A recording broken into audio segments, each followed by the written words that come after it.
Y otro de los temas del que vamos a hablar con nuestro invitado y a quien le agradecemos mucho que nos haya esperado, vamos a hablar de estas 108 toneladas de droga, no solamente cocaína, sino también ketamina, que fueron encontradas en más de 1,000 toneladas de madera, toda la madera proveniente de Bolivia, y la encontraron en Chile, el mayor hallazgo de droga en la historia de ese país vecino. Y vamos a hablar con el profesor de estudios internacionales de la Universidad de Chile, Federico Rojas de Galarreta, que ya nos acompaña a través del Zoom. Hola Federico, buenos días. Diego Montaño lo saluda. Gracias por estar con nosotros.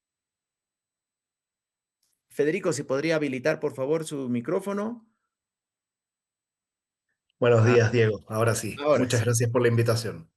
No, nosotros los agradecidos por atender este requerimiento. Bueno, ha causado revuelo en su país, Federico, esta incautación, la más grande en la historia, dicen, de ese país, droga proveniente de Bolivia, con el antecedente que hace un par de meses, en marzo, fueron ahí cerquita, 68 toneladas, que también impregnadas en madera. ¿Qué se dice por Chile, Federico? Así es, fue una noticia que pegó fuerte. Escuchaba ayer al ministro de Seguridad, al ministro Arrau, justamente hacer este tándem entre la buena noticia de la incautación y al mismo tiempo la preocupación por estas nuevas técnicas que se están utilizando para el transporte de droga.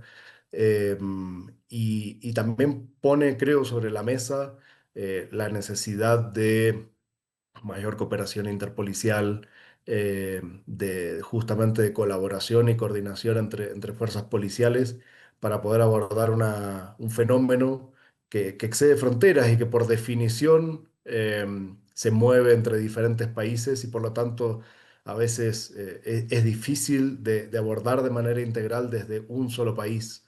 Si bien en este caso la detención es en un país, se trata también de una tarea de inteligencia que considera otros gobiernos. Entonces, me parece que pone sobre la mesa el desafío que está presentando el transporte de drogas en nuestra región. De hecho, las autoridades chilenas ya hablaron de una coordinación de al menos 6 meses para Ujú, este operativo, porque anoche salió la información, porque claro, tampoco teníamos muy, mucha certeza en torno a cuándo salió esta droga de Bolivia. Una diputada oficialista, la diputada ujú, Claudia Bilbao, decía, no, esta droga es del año pasado, es del anterior gobierno, salió en el anterior gobierno, pero ayer había una información que trascendió, que publicó un medio, que este cargamento, o gran parte del cargamento, en todo caso, porque fueron más de ujú. 30 envíos, Sí. se salieron de Bolivia entre enero y abril de este año. Por lo tanto, diríamos que estos 6 meses de inteligencia básicamente es todo el seguimiento que le hacían a este cargamento que salía del país. Sí, efectivamente, más allá de el beneficio o el costo político que puedan intentar sacar diferentes sectores del gobierno anterior, de este gobierno, muestra también la continuidad de esta colaboración y esta coordinación interpolicial que es clave para resolver esto y que continúa más allá de los cambios de gobierno. ¿Sí? La coordinación que se da entre policías de ambos países no responde y no cambia necesariamente cuando cambian los gobiernos y es justamente por eso que funciona. Es por un trabajo de mediano, largo plazo de inteligencia que se logran incautar este tipo de cantidades en los cargamentos. Ahora, Federico, usted decía la importancia de tratar este tipo de crímenes transnacionales de manera transnacional, es decir, una colaboración permanente. En algún momento se habló de incluso crear una especie de DEA latinoamericana en la que Ujú. participen las fuerzas policiales o militares de inteligencia de la región, como suele ocurrir, por ejemplo, en la Unión Europea, que sí hay Ujú. una, una institución unificada al respecto. Em, ¿Cómo se debería llevar adelante esto? Es, por ejemplo, con el famoso Shield of Americas, que se Ujú. va a lograr, aquel encuentro en el que varios presidentes estuvieron en una residencia del presidente estadounidense Donald Trump y firmaron un acuerdo para combatir los crímenes. ¿Es de manera bilateral que van avanzando o eso es solamente, diríamos, lo burocrático y en la práctica esto se viene haciendo hace años, Federico? En general, este tipo de iniciativas como el Shield of the Americas suelen tener más ruido que nueces, sí, son más ruido que nueces. Políticamente son muy vistosas, son conferencias con discursos de cierre y grandes anuncios, pero en la práctica este tipo de acciones y este tipo de éxitos se logra a partir de instancias técnicas interpoliciales. Tenemos un organismo técnico que es Ameripol, donde hay coordinación a nivel hemisférico, pero ciertamente es un punto base el trabajo de Ameripol, pero se requiere de este tipo de trabajos bilaterales y a veces trabajos incluso a nivel sudamericano que permitan también abordar las especificidades de cada subregión, ¿sí? No es lo mismo el combate al narcotráfico en Centroamérica y acercándose hacia México de la frontera con Estados Unidos que lo que sucede en Bolivia, en Chile, en Perú. Tenemos diferentes desafíos, diferentes necesidades, entonces es un buen punto base estos organismos técnicos como Ameripol, pero ciertamente requieren aterrizarlo un poco más y llegar a estas realidades binacionales que son las que finalmente nos desafían día a día. Ahora bien, estos organismos no suelen salir en grandes declaraciones de prensa. A veces tienen estos éxitos, ¿sí? Y vuelven a estar en la prensa, pero su trabajo silencioso se mantiene más allá de los grandes foros, de las grandes conferencias y de las grandes cumbres, y se mantiene en el día a día y ese trabajo silencioso, colaborativo y de coordinación, el que permite enfrentar a este fenómeno que tal vez es lo más regionalizado que tenemos, ¿sí? Uno puede mencionar muchos fenómenos internacionales y que desafían a los estados. Eh, pero si queremos tener un caso exitoso de regionalización a nivel sudamericano, por lo menos el crimen organizado es uno de ellos. Entonces, si los estados y los países no actúan bajo una misma lógica regional o subregional o por lo menos binacional, es muy difícil que logren enfrentar estos fenómenos porque se les escapan por las diferentes fronteras, no respetan fronteras.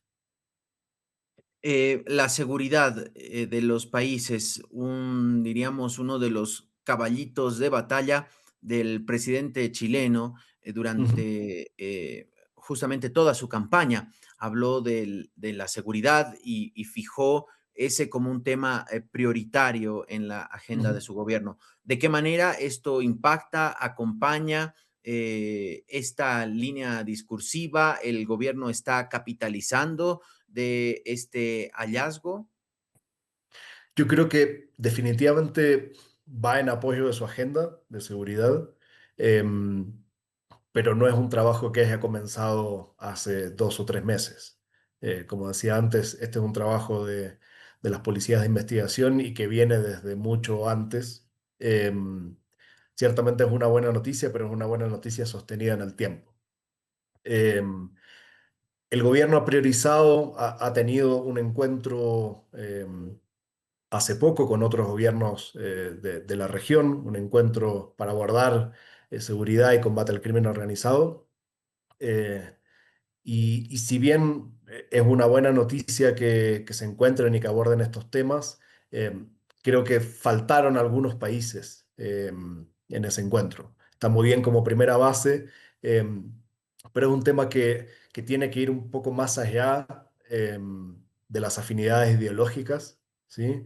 Y que tiene que enfrentarse desde el punto de vista de los desafíos comunes, las necesidades comunes Y esos desafíos van más allá de las afinidades o no afinidades ideológicas que puedan tener los gobiernos y se mantienen siempre.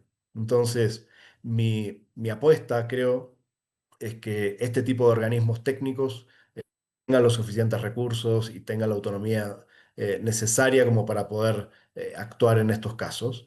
Eh, es una buena noticia para el nuevo gobierno chileno, para el gobierno del presidente Kast, pero también es difícil equipararlo con las expectativas que generó en el marco de la seguridad nacional. ¿Sí? Es un gobierno que llega con una promesa de solucionar el problema de la seguridad y algo que no necesariamente está en las manos de un gobierno. ¿Sí? Excede un poco la acción o inacción de un gobierno.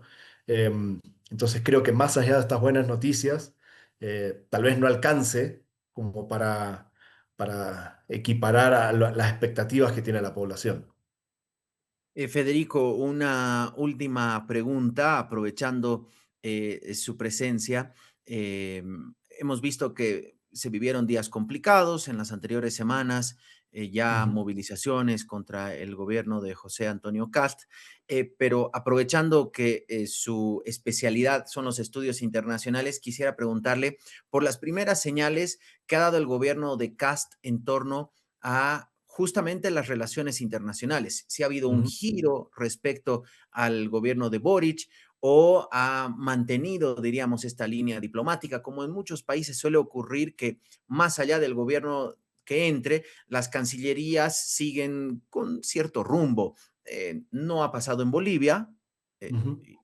en Eh, los últimos 20 años hemos visto un cambio en la política exterior al calor del gobierno que esté de turno. No sé cuál la situación, las primeras señales del gobierno de Cast en cuanto a relaciones internacionales. Hay un intento de, de discurso pragmático respecto a la política exterior, es decir, de una utilización de la política exterior para el crecimiento, para la seguridad, es decir, para objetivos domésticos, nacionales. Y esto es algo que este foco en generar nuevos negocios, en generar importaciones, exportaciones, abrir nuevos mercados, esto es algo que ya hizo el presidente Sebastián Piñera en su primera administración. Ahora, el mundo cambió bastante desde el primer gobierno de Sebastián Piñera al mundo que estamos viviendo hoy. Entonces, por un lado, creo que este nuevo intento se va a enfrentar a problemas geopolíticos que derivan de la competencia entre China y Estados Unidos y que dificultan mucho hacer negocios hoy en el plano internacional. Hoy se requiere una mirada diplomática y no solamente económica de la política exterior. Entonces creo que ahí puede tener un problema. Y por el momento, más allá del discurso de negocios, todavía no se logra atisbar una línea clara en la política exterior de Chile.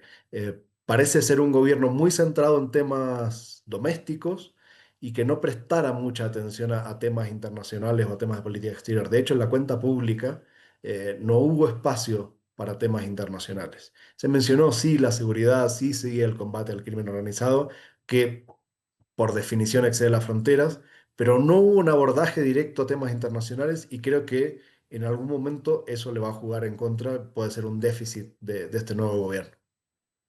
Ahora, Federico, estamos en un momento en el que el mundo está cambiando, la disputa por el control territorial o de bloques económicos o regionales o espacios geográficos se está en este momento sacudiendo. Tenemos a este lado, diríamos, Donald Trump, que Ujú, tiene sí, diríamos, una cercanía con presidentes de la región o viceversa, los presidentes de ujú, la región, una cercanía que la han demostrado, diríamos, algunos son mucho más fervientes que otros, eh, diríamos, un Javier Milei es mucho más claro, evidente, de hecho está yendo nuevamente a Estados Unidos para participar de algún festejo, eh, pero por el otro lado está también China y ujú. Chile fue el ejemplo a nivel mundial de hecho, no sé si sigue siendo el país con más tratados comerciales del mundo, Mm. donde recibe inversiones y comercia con todo el mundo. ¿De qué manera esta tensión, este alineamiento muy cercano a Estados Unidos, por ejemplo, con un gobierno que ya está pronto a llegar a la mitad de su gestión y claramente no puede repetir por una cuestión legal, pero también política, puede jugarle en contra en los negocios, Federico? Definitivamente es un mundo difícil y Chile tiene una situación particularmente desafiante. Y es que su primer socio comercial es China, tiene cerca de un 35%. Estados Unidos es su segundo socio comercial. Históricamente logró llevar esa relación sin mayores tensiones, pero Estados Unidos, a partir de la Estrategia Nacional de Seguridad, eh, forzó la situación y está forzando un alineamiento a través de a veces de presiones como más indirectas, pero muchas veces presiones directas, como vimos hacia el final del gobierno de Gabriel Boric, donde a partir de un conflicto por el cable submarino, una licitación por un cable submarino de Internet, eh, se cancelaron las visas de algunas personas de gobierno, incluido el ministro de Transporte. Entonces, creo que esa tensión va a ir en aumento y Estados Unidos va a ir forzando que por lo menos ciertas líneas rojas no se crucen, que son sobre todo infraestructura crítica, seguridad, recursos que considera críticos. Entonces el punto es hasta dónde se puede tensar este arco sin romperse, porque China también tiene intereses en el país. Y eso en algún momento lo va a hacer saber, sea de manera más diplomática o de manera menos diplomática, pero vamos a estar al medio de esta tensión y más allá de que se haga todo bien en política exterior, incluso así es muy difícil, es un escenario muy difícil de sobrellevar. Federico, le agradecemos mucho. Le había dicho una más y me pasé otra. Era la No, yapita, como muchas le gracias. decimos acá en Bolivia. Gracias, Federico. Un fuerte abrazo, un placer y será hasta otro momento para seguir hablando de temas internacionales, porque no solamente nos tenemos que mirar el ombligo, sino ver qué es lo que está pasando más allá para entender muchas cosas. Gracias, Federico. Muchísimas Un fuerte abrazo. gracias. Un abrazo grande.